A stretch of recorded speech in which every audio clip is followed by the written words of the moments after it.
Okay, something is not right today, energetically. Like I said earlier, it's wanting to do something and taking that little step to only be held there. And I feel like that's been the story of my life for so long.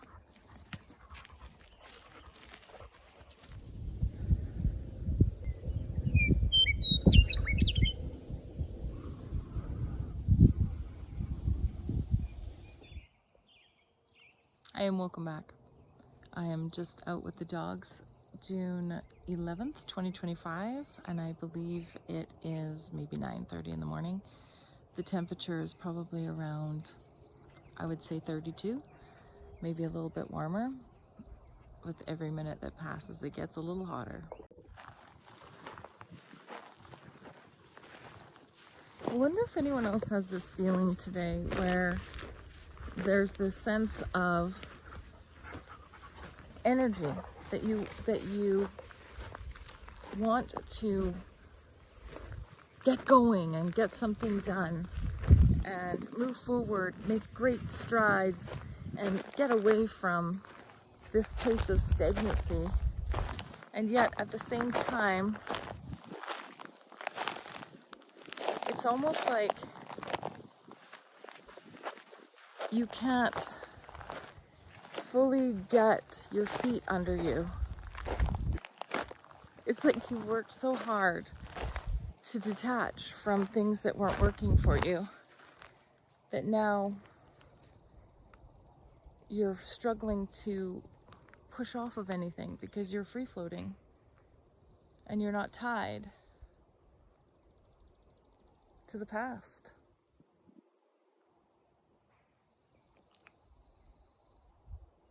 And while that's pretty fantastic, and that took a lot of mental, emotional, physical, spiritual integration, it also feels very counterproductive in a way, because in your mind you feel like the goal is to move towards something. At least that's how it starts. And then you realize there was no need to move at all. It's all within you. So now what? Now what? So what do you do with that? What do you do with that awareness that everything that you perceive is actually a manifestation internally?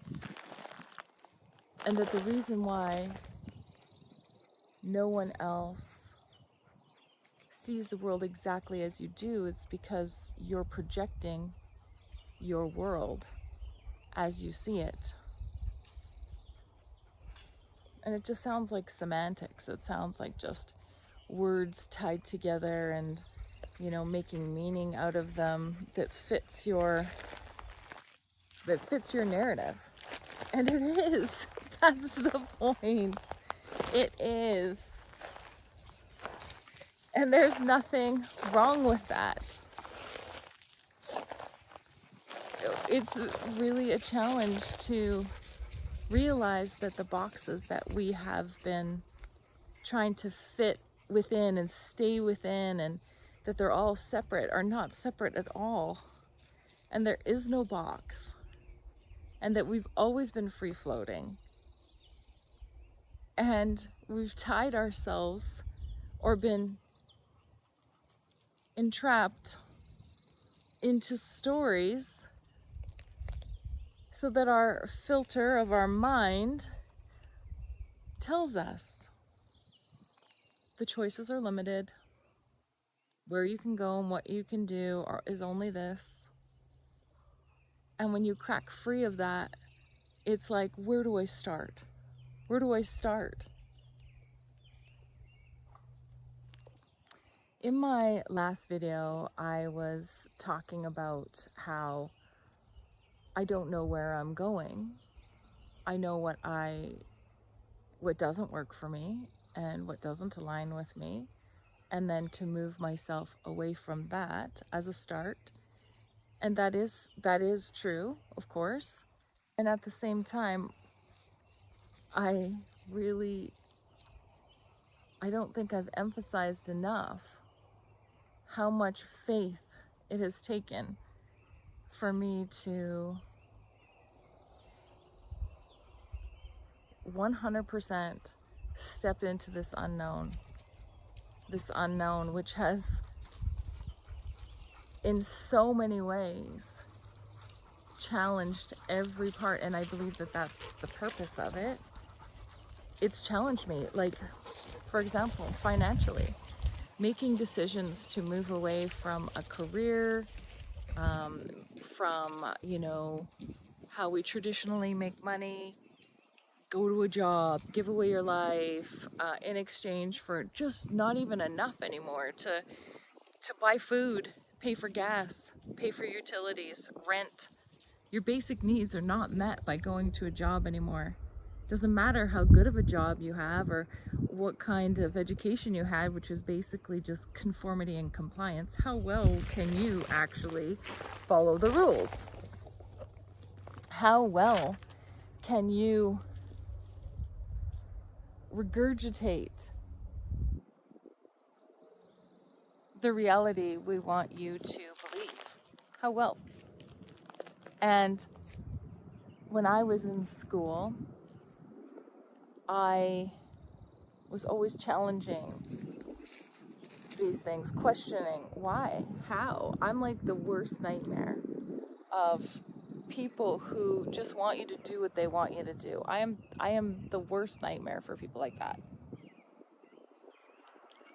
It's not knowing what to do next is perfect, because that means you have broken free of routines, of patterns, of just doing to do. You're literally now questioning, why would I do that? How does it serve me? And being present in the moment and being mindful to the influences that you're under, and allowing things to unfold, and trusting the universe and having faith that things are working in your favor if you just get out of the way. My spiritual journey has been exactly that. My spiritual journey has been me wanting to control so much of what was happening in my life, because it felt safer to be able to do that.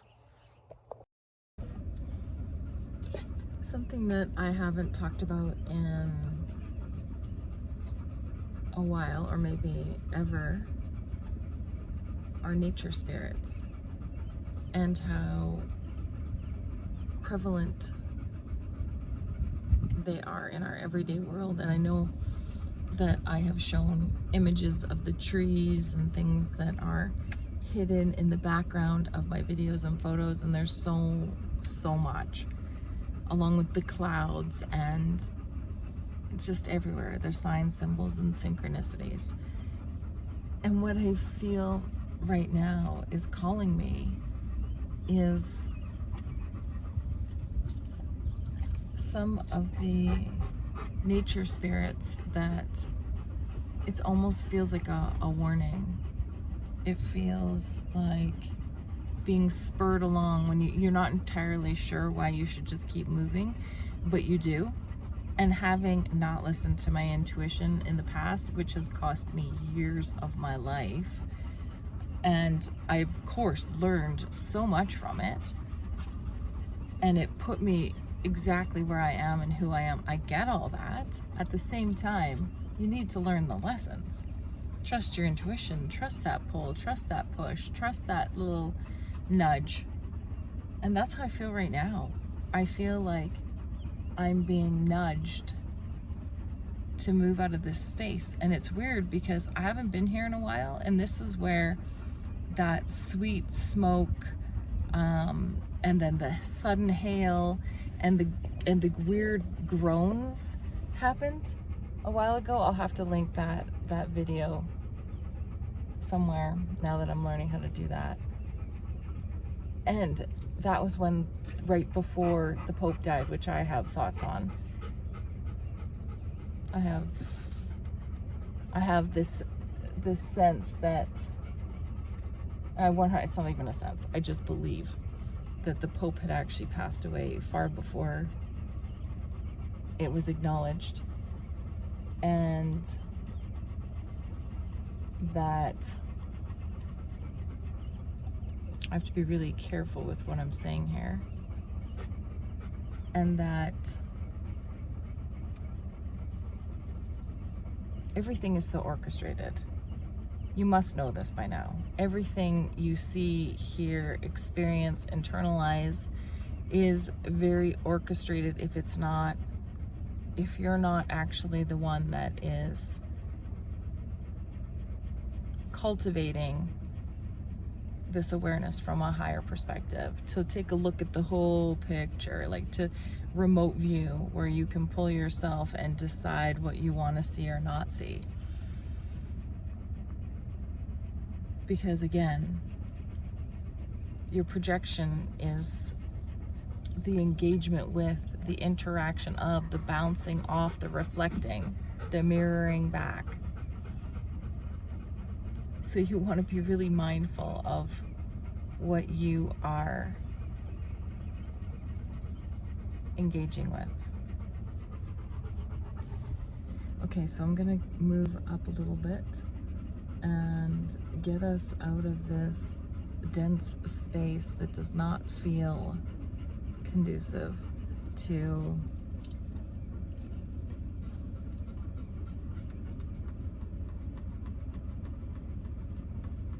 breathing.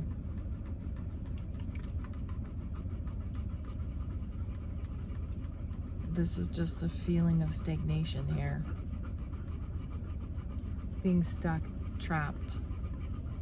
And maybe that's what a lot of you are feeling.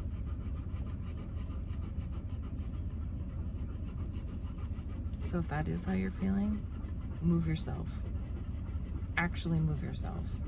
From one space to another, from one foot to another. Just shifting in your chair, turning your head if you can. Doing something that changes your awareness and just shifts your perspective just a bit. And even as simple as that sounds, it will make a difference. It's a start.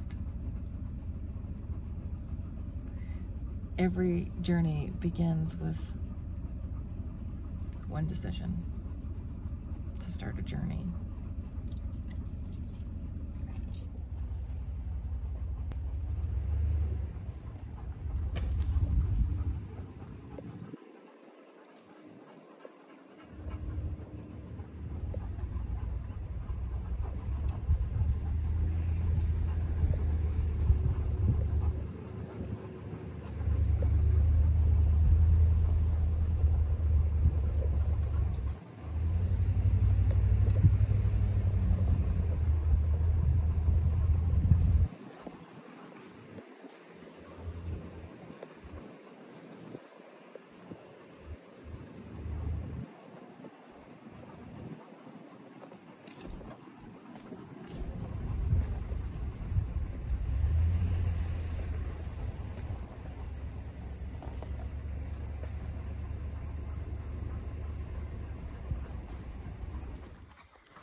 Honestly, I'm now being harassed by a bee, and my allergies are okay. Everything is landing on me. Horseflies back, bees sitting on me.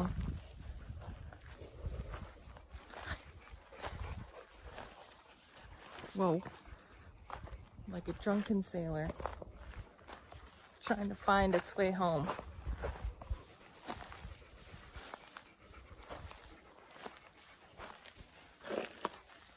Good news. Wherever I am, I'm home. I don't have to find it.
Wherever I am, I'm home.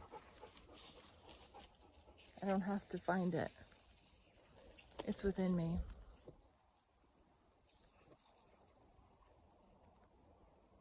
But I am contemplating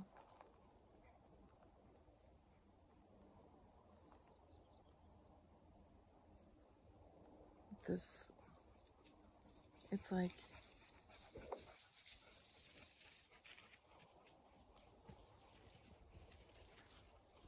it's agitation.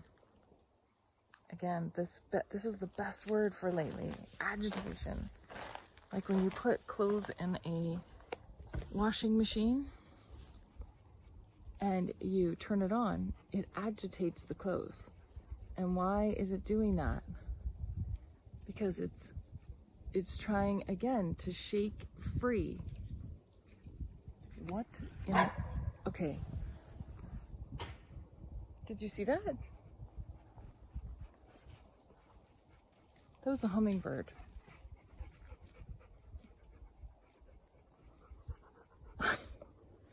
I'm pretty sure it was a hummingbird. I'll have to rewatch it. So what does this mean? What are all these things that are happening right now?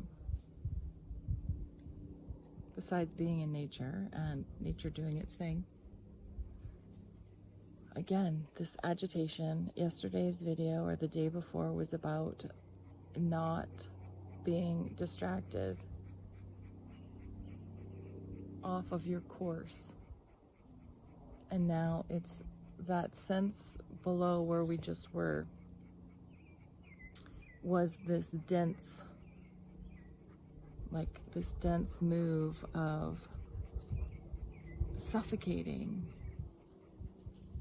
and like just nudging you, well, nudging me to move, but I'm taking this as a collective message. And these little annoyances coming in and it's testing us, testing our focus, testing our faith, testing our belief and our trust that we are being guided, divinely guided.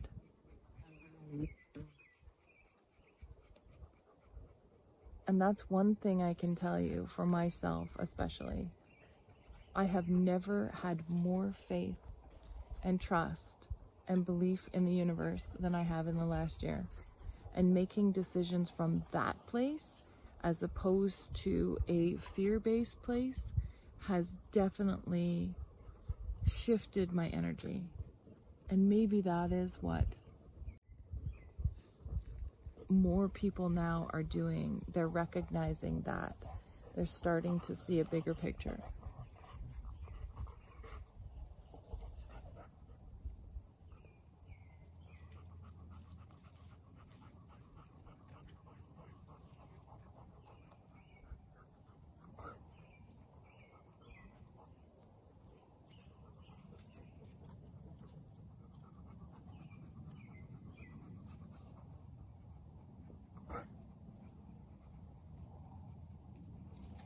Hold the course.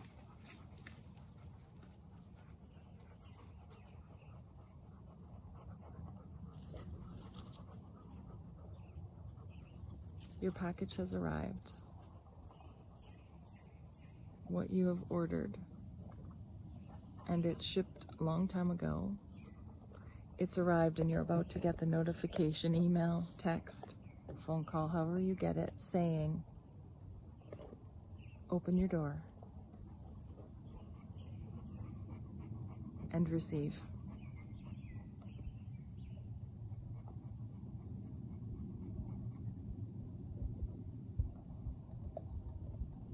I'm here for this. Loving this. Okay. Well, I hope that this message offered confirmation, validation, encouragement. It offered you something that helps on your spiritual journey. And until next time, stay safe and stay connected, and we'll see you real soon. Bye. So what did I see in the woods? When I got home, I started to do a little bit of research and couldn't find anything. And so I used ChatGPT to see if it had any ideas just by me describing what I saw, which was a small black baseball size object with fast fluttering wings going so quickly and instantaneously moving in and outside of my awareness, as you can see on the video. So some of the things that it suggested were possibly a shadow imps, shadow entities. They're small, fast-moving shadow figures, often seen out of the corner of the eye. They usually are mischievous or disturbing, not outright malevolent like full demons, but they can feed off of fear or chaos. They dart or skitter and fly low and fast. Many times they are seen in paranormal investigations where there's sleep paralysis or in occult folklore. It also could be an imp, small impish creatures often summoned or sent by greater demons. They appear to be black, bat-winged, or smoky colored. Sometimes they're described as animal-like or insectile. They can behave like tricksters or pests that can cause mental disturbances or fear. Another option might be bat-like familiars. They're small flying creatures, sometimes demonic, acting as spirit messengers or familiars. They appear to have wings, black, and they're capable of invisibility or blending into shadows. They may be bound to practitioners or drawn to negative energy. The final suggestion that ChatGPT had with respect to what I saw fly at me while I was recording this video today was a jinn. They're capable of taking on small, fast, black forms, sometimes described as smoke or insects. They're not inherently evil, but some can be malicious. They're known for their speed and their sudden appearance. So, why did this show up? The first thought would be spiritual interference or resistance. In many spiritual traditions, when someone is stepping into their power, especially speaking truth, love, or faith, lower vibrational energies react strongly. This is something I've spoken about repeatedly throughout my videos. This could be a resistance entity, often referred to as a watcher or disruptor, an astral parasite or negative thought form. While I was affirming my faith and speaking to it having never been stronger, something may have shifted in my energy field, and a lower vibrational entity may have reacted as if it had been repelled or something had been exposed. The second interpretation of why this showed up could be imps or lesser demonic entities can manifest as small, fast moving, bat like creatures. And it often happens when someone is becoming more spiritually aligned. They're not always there to attack, but often to distract and intimidate or plant self doubt. The speed and suddenness could be part of a scare tactic, hoping to interrupt my focus on expressing my ongoing, enduring, and ever evolving faith. There was no chance that it was going to reduce my confidence, but maybe it just had to try.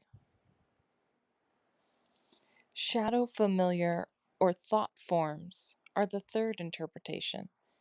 These are manifestations of collective or personal fear, sometimes shaped over time by emotion or trauma.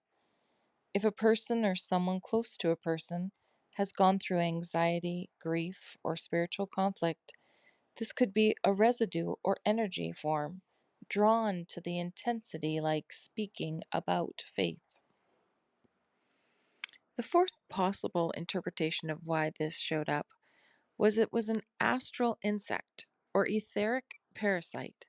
Some mystics describe small winged etheric parasites that feed on spiritual energy, especially when it's rising or purifying. Their behavior includes approaching rapidly, disappearing when noticed, and causing momentary fear or confusion. So, what can we do when something like this happens again? When something comes into our space that surprises us and we're unsure of its origins or its purpose? Well, as we all know, it's so important for us to ground and protect ourselves. After such an encounter, it's a good time to ground your energy. Put your feet on the earth. Take your shoes off, take your socks off, bare feet on the earth. And breathe with intention, deep breathing to calm your central nervous system. And visualize or pray for a protective field around you. People often use this vision of white or golden light surrounding you and protecting you from any energy that is trying to invade your field. Affirm your sovereignty. No lower energy has permission to disturb my peace. I am protected and aligned with love and truth. And clear the space. Use sage, Palo Santo, or even sound bells and singing bowls. Say aloud, only beings of love and light may be present here. Use any of the skills that you have learned and the cultural traditions that you know to work for you to make sure that what you're doing in your spiritual space is aligned with your higher self.